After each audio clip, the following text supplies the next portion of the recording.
Yes, reka twongere tubasubize inshuti bakunzi ba Iwacu Kindness Mission. Nkuko mubizi turacyari gukomeza dutembera hirya no hino mu karere ka Kirehe, tureba ubuzima bw'abaturage babayemo, tureba ibikorwa bakora bibateza imbere, ndetse n'ibindi bintu bigiye bitandukanye dushobora gusura mu karere k'iwacu Kirehe.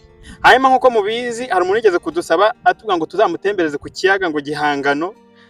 Twahisemo kuza gutembera kuri iki kiyaga, ni ikiyaga kiberamo uburobyi bw'amafi.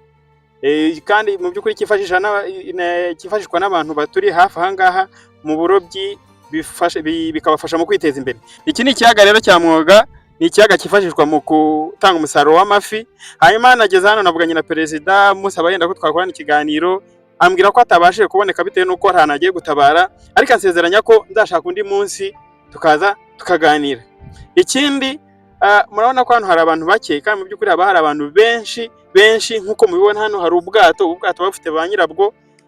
Bivuze ngo rero aba bantu ntabahari kwa ko twaje ku munsi mubi cyangwa se umunsi wenda badakunda kuba bahari bose, ariko twasezeranya ko tuzagaruka gukora igice cya kabiri, kuko perezida yambwiye ko nibura ku munsi wo kwa gatatu nibwo baba bahari bakora inama, urumva baboneka bose. Hanyuma nkabasezeranya ko tugiye gukora iki gice cya mbere, hanyuma tuzagaruka no gukora igice cya kangahe, igice cya kabiri.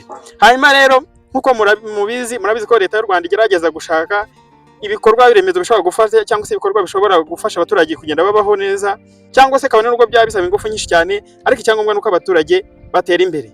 Iki kiyaga rero kimwe mu biyaga bifasha abaturage baturiye hafi ahangaha kubona amafi, umusaruro w'amafi, bakawujyana ku isoko bakagurisha bakiteza imbere, bakaboneza mituweli, ndetse n'ibyo ngibyo. Ikintu kibanze murabizi neza ko amafi ni kimwe mu bintu bifasha abana gukura neza. Kuba rero kino kiyaga kiri hafi ahangaha bivuze ngo umusaruro w'amafi hano mu midugudu uboneka ku buryo bworoshye, ari nabyo byifashishwa mu kugira ngo bazamure cyangwa se barwanye igwingira ry'abana. Hanyuma rero hano uyu munsi nta basare twasanze, ariko tubasezeranya ko mu gice cya kabiri tuzaza tugatembera, tukayenda ba nyiri ubu bwato bahari bakadutembereza no mu bwato, bakadusobanurira mbega iki cyaga uburyo gikora, umusaruro uvamo, mbega niki kibafasha cyangwa se ni gute iki kiyaga kibafasha kwiteza imbere. Njye mukomeza kubana kuri Iwacu Kindness Mission, nitwa Theogene. Hano turi ni mu karere ka Kirehe, umurenge wa Mahama, umudugudu wa Mwoga. Komeza tubane ntucikwe.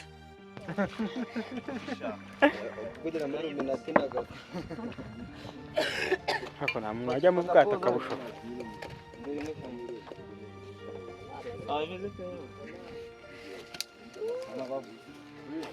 Ya mu bwato bukarage mwana niba ubibasha.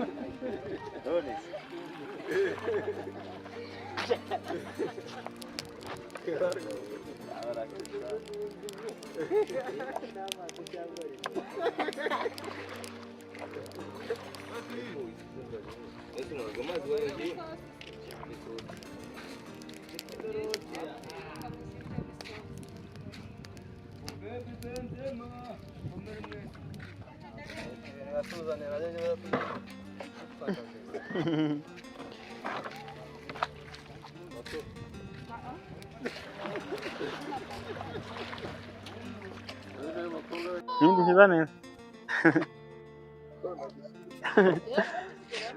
Abata turabikura. Tangira hano ndi kugaragara neza cyangwa amazi kwera ingofero nawe ngaragara.